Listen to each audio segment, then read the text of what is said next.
നീതിസൂര്യനെ ശ്രദ്ധിച്ചു നോക്കുക. മാസിഡോണിയയിലെ ഫിലിപ്പ് ചക്രവർത്തിക്ക് ആർക്കും നിയന്ത്രിക്കാനാവാത്തൊരു കുതിരയുണ്ടായിരുന്നു. ആ കുതിരയെ നിയന്ത്രിച്ച് ഏറ്റവും അധികം ദൂരം സവാരി ചെയ്യുന്നവർക്ക് നല്ല സമ്മാനം നൽകുമെന്ന് രാജാവ് കൽപ്പന പുറപ്പെടുവിച്ചു. ഈ കൽപ്പന പ്രകാരം കുതിരയെ സമീപിച്ചവരെ ഒക്കെയും അത് തൊഴിച്ച് പരിക്കേൽപ്പിച്ചു. ഈ സംഭവങ്ങളെല്ലാം ഒരു രാജകുമാരൻ ശ്രദ്ധിച്ചുകൊണ്ടിരുന്നു. അവൻ ഒട്ടും ഭയപ്പെടാതെ ഉറച്ച ധൈര്യത്തോടെ കുതിരയുടെ അടുക്കലേക്ക് ചെന്നു. അവനെയും കുതിര തൊഴിച്ച് പരിക്കേൽപ്പിക്കുമല്ലോ എന്ന് ഭയപ്പെട്ട് അവിടെ കൂടി നിന്നവരെല്ലാം അവനെ തടഞ്ഞു. എന്നാൽ രാജകുമാരൻ അതൊന്നും സാരമാക്കാതെ കുതിരയെ പതുക്കെ തലോടി സൂര്യന് നേരെ തിരിച്ചു നിർത്തി.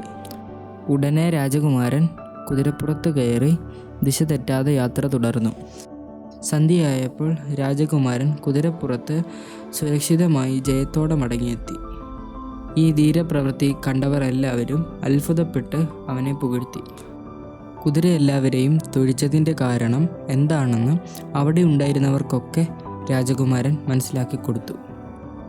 കുതിര അതിൻ്റെ തന്നെ നിഴല് കണ്ട് വരേണ്ടതിനാലാണ് അതിനോടടുത്ത് വന്നവരെ തൊഴിച്ചത്.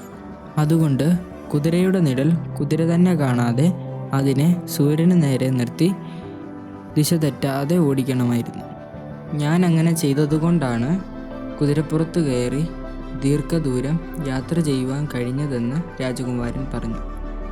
ആ രാജകുമാരനാണ് പിൽക്കാലത്ത് ലോകത്തെ അടക്കി വാണ മഹാനായ അലക്സാണ്ടർ ചക്രവർത്തി.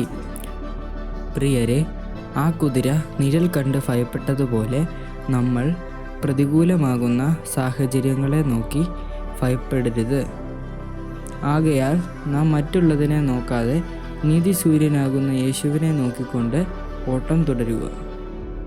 എബ്രായർ 12:2. വിശ്വാസത്തിൻ്റെ നായകനും പൂർത്തി വരുത്തുന്നവനുമായ യേശുവിനെ നോക്കുക.